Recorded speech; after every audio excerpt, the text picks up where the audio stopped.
Price the Lord Jesus. ಪ್ರೀತಿಯುಳ್ಳ ದೇವಜನರೇ, ಈ ವಾಕ್ಯಗಳನ್ನು ಓದುವಂಥವರು, ಕೇಳುವಂಥವರು, ಈ ಮಾತುಗಳಂತೆ ಕೈಕೊಂಡು ನಡೆಯುವಂಥವರು ಧನ್ಯರು. ಕೀರ್ತನೆಗಳು 97, ಸಾಮ್ 97. ಧರ್ಮಸ್ಥಾಪಕನಾದ ಯೆಹೋವ ರಾಜನನ್ನು ಸ್ತುತಿಸುವುದು. ಯೆಹೋವನು ರಾಜ್ಯಾಧಿಕಾರವನ್ನು ವಹಿಸಿದ್ದಾನೆ. ಭೂಲೋಕವು ಸಂತೋಷಿಸಲಿ, ಸಮುದ್ರದ ತೀರ ಪ್ರದೇಶಗಳೆಲ್ಲ ಹರ್ಷಿಸಲಿ. ಮುಗಿಲು ಕಾರ್ಗತ್ತಲೆಯು ಆತನ ಸುತ್ತಲೂ ಇರುತ್ತವೆ.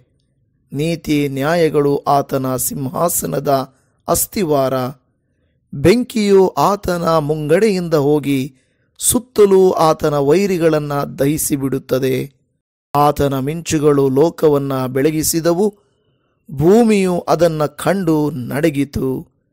ಸಾರ್ವಭೌಮನಾದ ಯೆಹೋವನ ಎದುರಿನಲ್ಲಿ ಪರ್ವತಗಳು ಮೇಣದಂತೆ ಕರಗಿ ಹೋದವು. ಗಗನಮಂಡಲವು ಆತನ ನೀತಿಯನ್ನು ಪ್ರಸಿದ್ಧಿಪಡಿಸಿತು. ಎಲ್ಲ ಜನರು ಆತನ ಮಹಿಮೆಯನ್ನು ಕಂಡರು.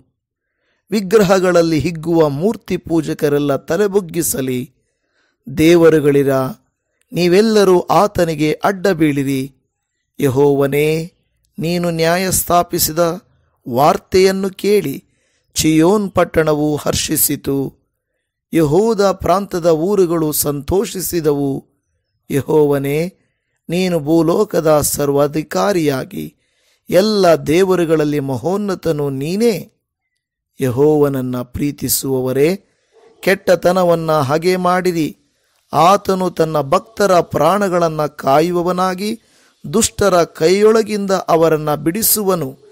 ನೀತಿವಂತರಿಗೋಸ್ಕರ ಪ್ರಕಾಶವೂ ಯಥಾರ್ಥ ಹೃದಯವುಳ್ಳವರಿಗೆ ಸಂತೋಷವೂ ಬಿತ್ತಲ್ಪಟ್ಟಿವೆ.